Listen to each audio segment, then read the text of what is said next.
My third book is Killing Cats Leads to Rats. Nick is a friend of mine. He's a part of our community, as is Angelo and Bob. And I know Nick has read the book because he mentioned it to me. Matter of fact, he says he wants to read it the second time, right? Yeah. You're an awesome person. Thank you for that. I'm not clever. I need to read twice before I understand. I told him it's also available on Audible, so he can listen to it the second time around rather than having to read it. So I'm going to hand out a little worksheet, and we're going to do a little exercise, okay? Because it's after lunch. You did the chili was good but heavy. I don't know about for the rest of you, but take one, pass it around. By the way, that's a very clever book, guys. Oh, thank you. Yes. Thank you. Yes, I can't claim credit for it. In one of the peer groups where I was given this talk, someone suggested that the title should be Killing Cats Leads to Rats, and I changed the name of the book that I was working on because of the input from the peer. That's the peer knowledge. You guys have a little peer group right here, right? So we'll model what I do relative to the peer process just by talking about this. And we'll just spend a few minutes, because I know we need to have a hard stop, and I want to leave some time at the end just for questions and conversation. So I won't take the full time that I was given. I just want to share the big ideas, if you will. Sound good? Yep. Do y'all have a pen? Yes. Okay. So let's talk about the work that was done by a sociologist by the name of Dr. Robert K. Merton. Merton is considered one of the fathers of modern sociology. He studied large-scale social systems and why there was dysfunction and why would these things that would go wrong. And he was the gentleman who, in his paper that came out in the 1930s, coined the term unintended consequences. So if you've heard of that term before, it's because of that guy. He's the one that said, invariably, the law of unintended consequences is at least one unintended, unanticipated consequence will come from any major decision made in a society. It's just invariably going to happen because of the complexity of the system, right? You can't control for all the stuff that might go wrong. And I read that and I thought, what's a company? What is your company but a small society, right? Like society, you have a leader, right? You have a power structure, organization, authority, managers, whatever, and you have a population, right? In a society, they're the people that live there. In a company, they're your employees. So can we take what Merton learned and researched and help you to first identify the conditions that might lead to unintended, unanticipated consequences happening in your business? So on the first page, what I'd like you to be looking at is a page that says, the 5 causes of unintended consequences in business. Got that? Okay. This is Dr. Merton's research on large-scale social systems, which we took and applied to business. So the first one is ignorance. And when we ask ourselves, how does ignorance show up in business? We found a couple things which we talk about in detail in the book. The first one, it's a lack of rigor in collecting the information. We have to make a strategic decision, but we don't have the time to do any research. We got to decide, right? Or we get the analysis and it's incomplete. No, but it's good enough, right? Or we've seen this before, and our experience suggests we'll do this. We did something like this 3 years ago, got a very good outcome. Time and technology's not changed. Let's do it again. We'll get the same outcome, and holy cow, things are different. Or finally, and this one unfortunately showed up frequently, we don't train the employees who are supposed to do this, what Dr. Merton calls purposeful action, which is where the unintended consequences come from. It's the people who are expected to do something who we didn't train properly, who make it up as they go, figuring out, I'll figure it out. And all of a sudden, that variation in the system, because you don't control for it in the beginning, you're getting this wide variation of outcome. We go, how the hell did that happen? So what I'd ask you to do, we'll do this for each of the 5 causes, is think about your beautiful company and take a pen, not unlike this wonderful pen that you got for today, which says Center for Business Growth on it, and check, is this present in my company at a high level? Is it a medium level? Or is this low? Because we are not ignorant. We do the research, we make sure it's complete, we don't rely on past experience too much, and we certainly train the hell out of our employees to make sure they know what they're doing for this new task. Just grade yourself, A, B, C, high, medium, or low. Just check a box and we'll move on, okay? And if you check all mediums on this page, I will be disappointed because that is the easiest exit check. I'm only saying that because I saw yours. And I just said, I mean, put you on the spot. Calling it out at the beginning. Let's be brave, ladies and gentlemen. What's error? Dr. Merton found this in society that it's error. In business, what we said is, okay, maybe we do the report, but we have faulty data collection. You know, the people that get the information, they make a mistake. They build this beautiful Excel spreadsheet and they put all this revenue forecast, and all of a sudden you don't realize there's 4 or 5 errors dug in the spreadsheets. And you don't figure it out until you start buying products or doing whatever. You go, what the hell, the margins? Oh, let's go back. Oh, well, we didn't triple check that person's work. And oh, by the way, they don't work here anymore anyway, so who's going to take the responsibility for that mistake? Or we get a great report as a management team and we incorrectly analyze the information. Our ego, our bias, our whatever, hey, I know what they said, but you know what? Those accountants don't know our business like I do. Unfortunately, at times in larger companies, when you ask for the information to be collected, important information is withheld from the senior leadership. Either because we don't want, if we tell them the truth about this, it's going to splash back on me, or if I tell them that, my little fiefdom may be cut in half, and I can't have that because I'm now the director of blah, blah, blah, and I don't want to lose a soul. So I'm just going to tell them something different. Or if you're a bigger organization, you don't know what's going on in a different state. God forbid you're in a different country with different systems, etc., and you're blind. So you're really relying on that. And also then its facts are intentionally misrepresented. So they either withhold them or they shade them a little bit. Based on your experience of how you make strategic decisions in your company, not the day-to-day ones, the big ones that 3 to 5 years from now you go, holy cow, are we glad we decided that way because look what we got, right? Or sometimes, ouch, how do we decide that because we're not getting the results that we wanted? So just, is this prevalent in your company? I'll pick it up because I know I've got the other side. Immediate interest is a fixation on short-term results. It happens in public companies all the time because guess what? We gave guidance.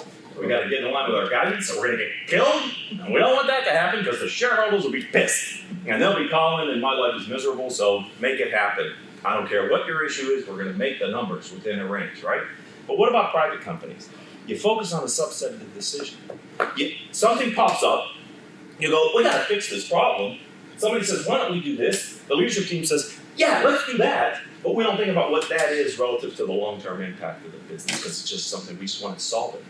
Which leads us to the last one on that one, which is a quick fix. We see sometimes there's an emphasis on personal gain as well. This is a little graphic of a salesperson. A lot of times people think the salespeople are only considered one thing, which is what their commissions, and so they make promises and commitments, and we get screwed up. The next one is basic values. It really comes down to a couple. So you need to check, do you see these symptoms in your company at a high, medium, or low rate? Please check that. I won't look anymore. I won't observe anybody's paperwork. What about basic values? Basic values are blind spots. They're groupthink. They're sacred cows. The idea is we're only seeing a part of the problem because we have a bias or a filter or an inability to see the whole problem because we don't even talk about that anymore because the leader will not tolerate that. That is a part of our company and sacred. We just let it be. Does that happen at all or has it happened?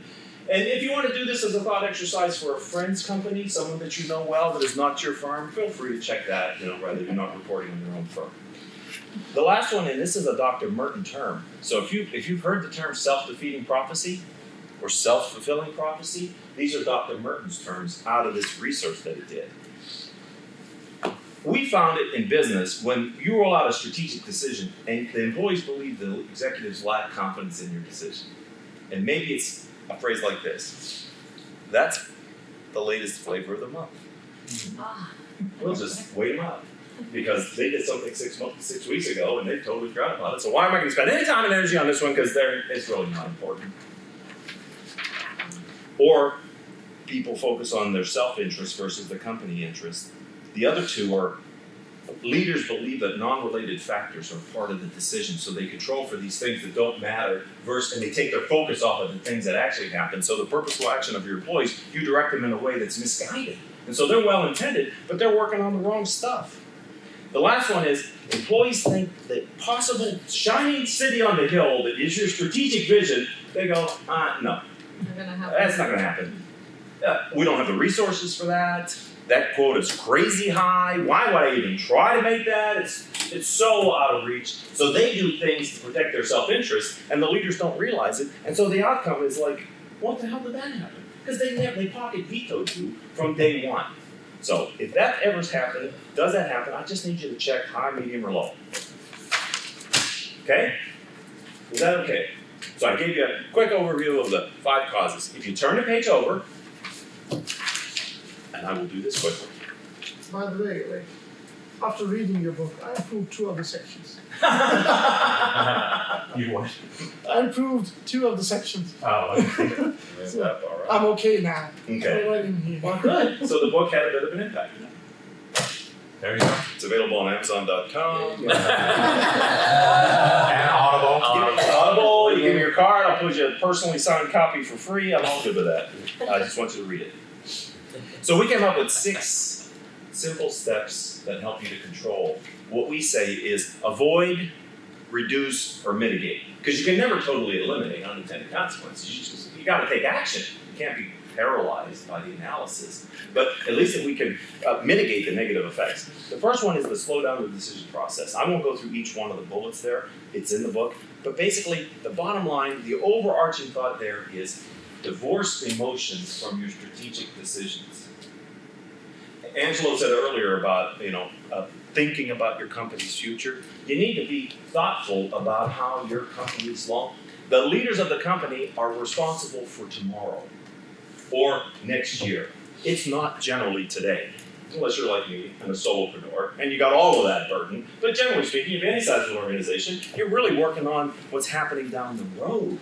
And that's hard, but that's your responsibility. Focus on the important versus the urgent. No one is knocking on your door saying, "Hi, I'm the future, and if you don't start making some decisions today, you're going to be screwed."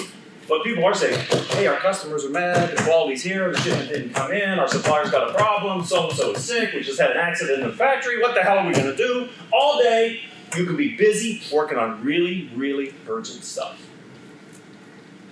The second one is really a great point. We found by accessing knowledge that's inside your firm, by talking to the people who actually have to do the work once you decide what the work is, it's amazing what they might know and what they might tell you. Or access information outside your firm. I believe in peer learning. I believe if you sit around a table with a bunch of people like you and talk about a common problem, be surprised what you might get as input and ideas that you didn't think of. And all you need is to move it from the what you don't know into the what you don't know, and you can start working on that. But you can't work on what you don't know, right? That's part of the value of getting peer input. Hire a consultant, great people in this room, listen to podcasts, blogs, read magazines. In today's effort, you can never stop reading and learning, right? Leaders are readers? Okay. Clarify the desired outcome. Start with the end in mind. Most importantly, explain to your employees good behavior from not so good behavior. If I were giving a full talk, I would tell the story of Wells Fargo and their retail banking division, where they had a goal of selling 6 products to every customer. It was their theme, and what ended up happening is they committed fraud. Because the employees were pushed so hard to sell all these cross-sell products to their clients that they made up accounts. They didn't even ask your opinion, but now you got a checking account and a credit card, and aren't you happy? $2 million. So explain the guardrails to the employees. Answer the questions. My direct experience with this, working with business leaders, is by the time the strategy is ready to be implemented, they kind of maybe are a little tired of it, frankly, because you've dealt with it for how long? And by the time you're ready to roll it out, you're almost relieved to say, "Here, take it. It's your job now to implement." That's the wrong time to set it and forget it. You got to stay around with people and make sure they understand. Michael Houlihan, who is one of the co-founders of Barefoot Wine, said, strategy implementation is like concrete. When it's fresh, you can move it with a trowel. But once that strategy implementation sets, like concrete, if you want to move it, you need a jackhammer, because it's solid. So if you can catch them early and be involved with them, you can fix them. The next one is called Unify the Team. We've had some talk about the millennials, but I tell you what, I don't care how freaking young and old you are, nobody wants to be micromanaged. Does anybody like their boss over their shoulder, No. questioning everything you do and trying to be helpful? In one of my peer groups, one of our members said, I go over to the marketing department 5 or 6 times a day to check in. And we went, whoa, time out. We got to unpack that, because that sounds very disruptive. And I can only imagine if I was the marketing person, and every time I looked over my shoulder, there's the boss again. What the hell are you doing here this time, right? Can you come over once in a while, like at a set schedule? Encourage brainstorming. This is the easiest one to do. Whenever you have a strategy or an important decision and you have a bunch of people around the room, ask the question, what's the craziest thing that could go wrong with this idea? What's a nutty unintended consequence of this? The more outrageous, the better. And celebrate people giving you their honest thoughts. Because here's what we know from our research. They have ideas of how this plan's not going to work. Unless you get it out of me, I'm probably not going to want to say it, because I've seen the last time somebody said something, you jumped down their throat. Or you obviously were displeased to hear something that was counter to your well-baked thought. So I'm just going to shut up and wait for reality to prove to you, you missed something that I know you could have fixed. So if you create a fun culture of the crazier the idea, give an award. Tell people about it, but then don't control for it. Say, could that actually possibly happen? People in your organization can give you input if you allow them to brainstorm. Retain control. Here's what we know. There's words that say that there, but let me tell you what. You have to make a decision. As I said earlier, your job, the boss's job, is the future. It's not today, it's tomorrow, and 10 years down the road for the good of your company. It's for the 4th generation that run the business, and the 5th, and all that. That's your problem. And the world's way going to be different. The rate of change right now in technology, Nick, is just disrupting the hell out of everything. But you have to make a decision. The story I would tell is Kodak. Yep. Kodak had digital technology in the 70s. They shunned it. One of the executives told the designer, no one will ever, his name was Steve Satson, no one will ever want to look at their pictures on their television set, Steve. Think about today. What do we look at pictures? Who has film? Who's had something developed of their important pictures anytime within the past? Right? I don't even know. I go to Target. I went to Target and actually saw somebody running films off the machine. What the hell is that doing? Do you just don't know how to work it? When I say retain control, that means not only staying involved in today, but that is making decisions. Because Kodak could never figure out how to productize digital technology, even though they kept developing it and licensing it and getting $1 billion a year from their competitors who were building business models that killed them. Because when the patents ran out and the revenue stream ran out from those patents, 5 years later, they filed bankruptcy. And now they're trying to figure out how to become a company again. Because they weren't all of that. All their business models said, well, if there's no film in it, there's no money in it. This whole infrastructure, this whole corporation, Rochester, New York, is run on film, baby. We can't get this digital product. So you have to retain control of the future by making decisions. And finally, ensure you stay outcome focused. There's a diet method that we talked about in there, which we're not going to go through, but it's well discussed. The idea with this one is simple. Be watching for information that is counter to your bias and your assumptions, and investigate them with vigor. Welcome surprises early. Encourage people to tell you the truth as soon as they realize it. We talked about the Toyota production system. We did that I ran a manufacturing company at Delphi, and we implemented the Toyota, because Delphi is a part of Delphi, which is a part of General Motors Automotive, Toyota Production Systems, all the gaga there, right? It was very important to have the people who were working the line tell us what they thought about the systems that we implemented. We like the industrial engineers and everybody to design the systems, but if the user went, well, this is crazy, because if you just put this over here, right, instead of over here, then I don't have to reach across the machine to get it. It's safer and it's more expedient for me. So let's do that. So moving down your strategic decision to as granular a level as possible to get the feedback from the people allows you to make sure that you're not getting off the course. And change is hard. I don't know how many of you like radical change in your life. If all of a sudden we were leaving here because everyone's changing their business model by 10%, Are you going to be comfortable with that idea? Probably not, at least not at first. So the employees aren't real cool on changing their responsibilities either. So you have to keep reminding them, oh, this is going to be awesome, and here's the progress that we're making, and celebrate the behaviors that you're looking for. Again, you have to stay involved in your strategic decisions and help your employees to see the value of change over time. So, it has some nice slides with great stories. Everything's in the book. I hope some of you will also want to read it. I'm going to just say, I'm giving the full talk next week. Nick's coming. If anybody's interested in hearing this full presentation, next Wednesday at the Center Club, we're having breakfast, and I'm going to do the full-blown Killing Cats for Police or Rats presentation. So, thank you. And I will relinquish talking about the house. I'll relinquish the rest of my time back to the chair.